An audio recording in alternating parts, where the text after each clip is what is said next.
everyone, I'm Alli and welcome to the second episode of Rental Redesign. In this series, I make over rooms in my apartment while showing you renter-friendly ways to transform your space on a budget. Previously, I transformed my apartment patio into a boho paradise, and now I'm officially moving inside to tackle my dining room.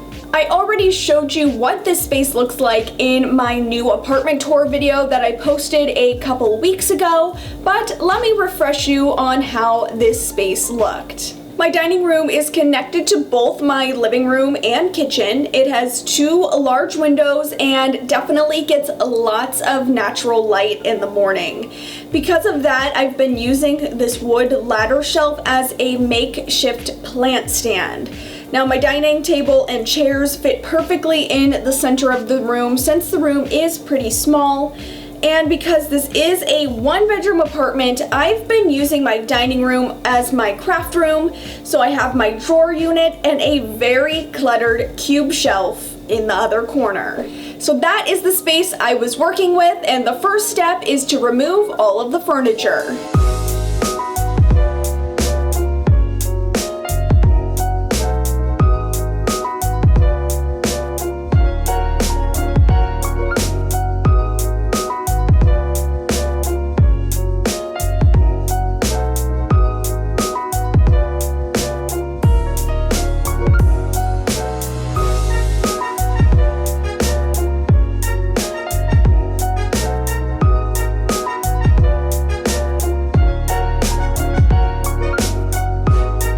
My original rug in this space for two reasons. One, because it pulls in the colors I already wanted to incorporate into this room, and two, since I used my dining room to do my DIYs, I didn't want to invest into a new and expensive rug that might end up getting ruined while I do my DIYs. With the furniture out and the room as a blank canvas, let's talk a little bit about my design plans and inspiration. I was trying to think up a name for the design style I was trying to put into this space, but I really couldn't land on one. It's kind of a mix of farmhouse, boho, and a tad bit of Scandinavian. For my color palette, I'm going with shades of blues and teals, terracotta, gray, white, and natural golden tones. My first plan of action is to add new window treatments that will really elevate this space, and I want to bring in a new white ladder shelf for my plants, and I still do have to incorporate extra storage for my craft supplies. And as a side note, you may watch other YouTubers who transform their rentals and they get to paint the walls. Unfortunately, in my apartment, I am not allowed to paint, so I'm going to be working with the gray color that is on the walls when I moved in, but personally, I really like gray, so I'm not mad about that. Before bringing any furniture into the room, I want to hang the window treatments. Window treatments are a great way to transform a rental. I think they can make the space look a little bit bigger and feel a lot cozier and more like home. And I feel like a lot of rentals come with those cheap plastic blinds, so I came up with a way to cover those up so that it looks way more high-end in this space. So I picked up this set of 4 curtain panels from TJ Maxx and 2 curtain rods, along with 3 packs of clips because I'll be covering 2 windows. First up, I marked and measured where I wanted my curtain rods to go for my 84-inch curtains. It always looks better if the rods extend beyond the width of the window and start several inches taller than the window frame.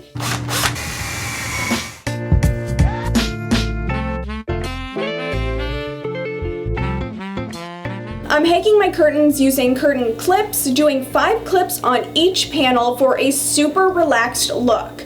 I made sure to clip them on evenly spaced by folding them in half to find the middle point between each clip. And I probably would have done 7 clips on each panel, but the store only had 3 packs in stock, and I just didn't want to wait to ship one in or for them to come back in stock, so I'm just working with what I got.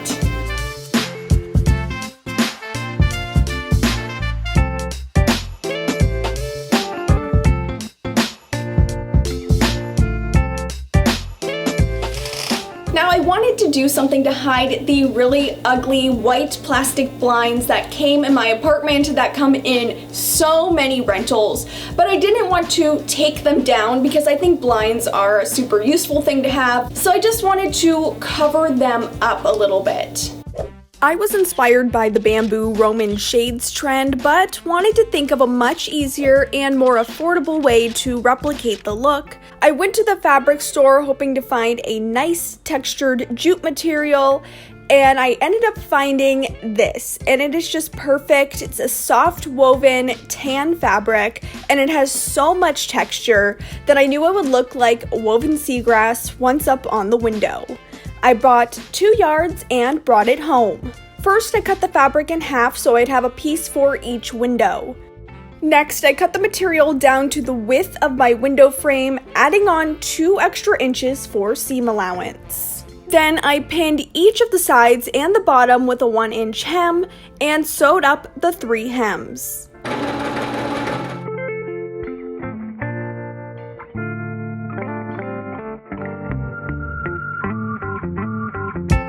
Next, I took a dowel rod from the hardware store and marked it so it was about 1 inch longer on each side of the shade and used my hacksaw to cut it to size. I set that dowel aside, then pinned the top edge and sewed it in place to make a pocket for the dowel to fit through. Next, I folded the material over to begin forming the shape of the Roman shades as you see here. I pinned the fabric into place, then sewed a straight line all the way down the fabric to lock that fold in place.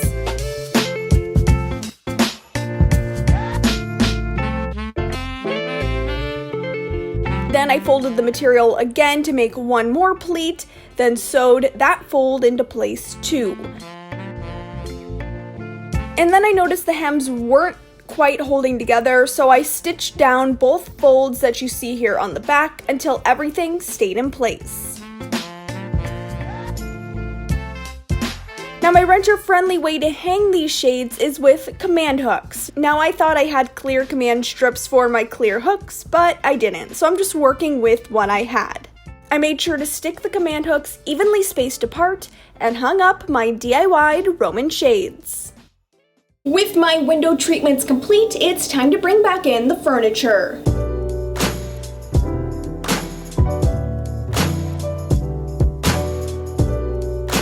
I have 2 new pieces for this room, this ladder shelf which I got so cheap off Amazon, and I'll be sure to link it in my blog post, which you can find in the description box. And finally, this DIY'd cube shelf hack that I just posted on my channel. I'll make sure to link to that video as well. Now that the furniture's in place, it's time to bring in the artwork, which you saw in another previous video, which again, I'll be sure to link to it.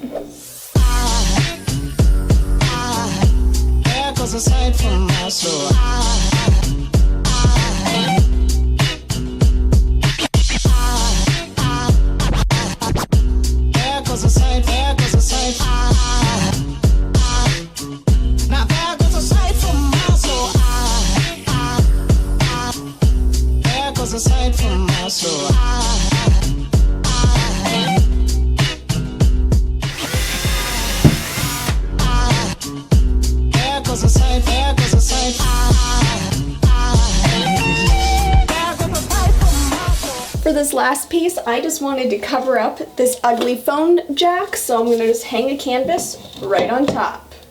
Before I get into styling the space, it wouldn't be an Actually Alli video without a couple quick decor DIYs, so I'm sending you back to the voiceover to explain how I made some of these pieces. I wanted to upgrade these placemats that are already really cute, but were just missing something.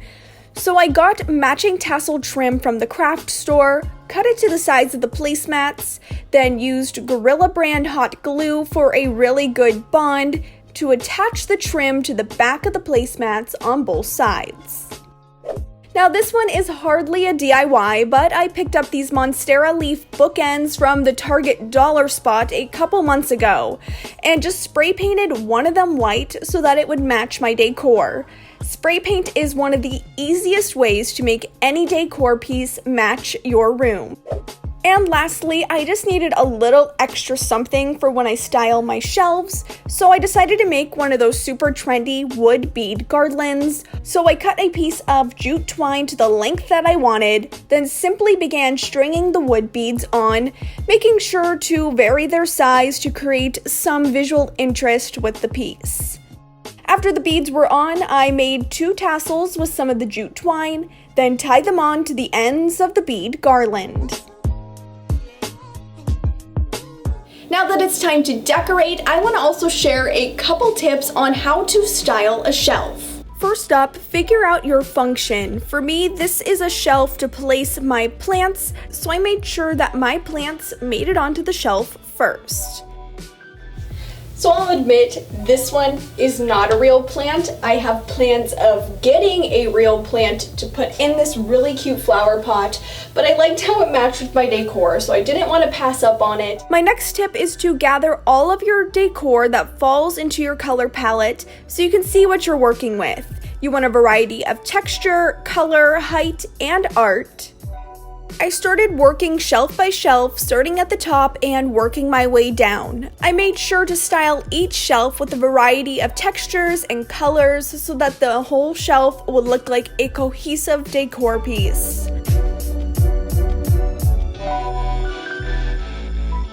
The rule of thumb when styling shelves is to place items in odd numbers. And while I followed that somewhat, I went with whatever I thought looked best, so some of my shelves have an even number. And then the bottom shelf is a super great place for something functional instead of decor, so I placed this large lidded basket on the bottom, which I can use to store some of my filming tools.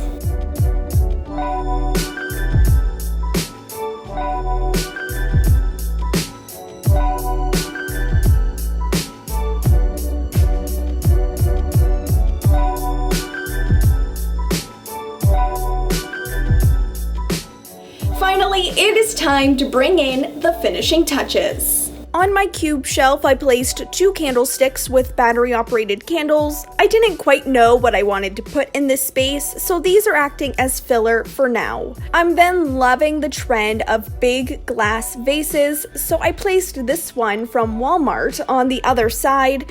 I'm filling it with 2 cuts of this faux floral stem I got from Michael's.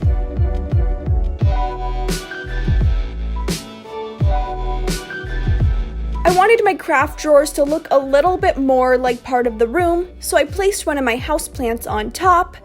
I put my DIY'd placemats down on the table, and I wanted a little bit more real greenery in the room, so I put together a fresh greenery bouquet to place at the center of my table. And with everything in place, it's now time for the final reveal.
For this dining room makeover, I am beyond happy with how this room turned out. It completely incorporates my style along with the function that I needed since the room serves 2 purposes. There are still a couple things I might want to try in here in the future, like possibly some removable wallpaper on the wall behind me, and doing something about the light fixture because it's not cute. My apartment complex was supposed to replace it. I moved in several months ago. It still hasn't been replaced. So I have an idea on how to make that look a little bit cuter. Those may be in future videos. I hope you guys like this space as much as I do, and if you enjoyed watching this video, don't forget to give it a thumbs up. And of course, if you're not already subscribed, I would love if you'd hit that subscribe button and turn on the notification bell so you don't miss any future episodes of Rental Redesign or just any of my regular DIYs. Thanks so much for watching this video, and I'll see you in my next one. Bye!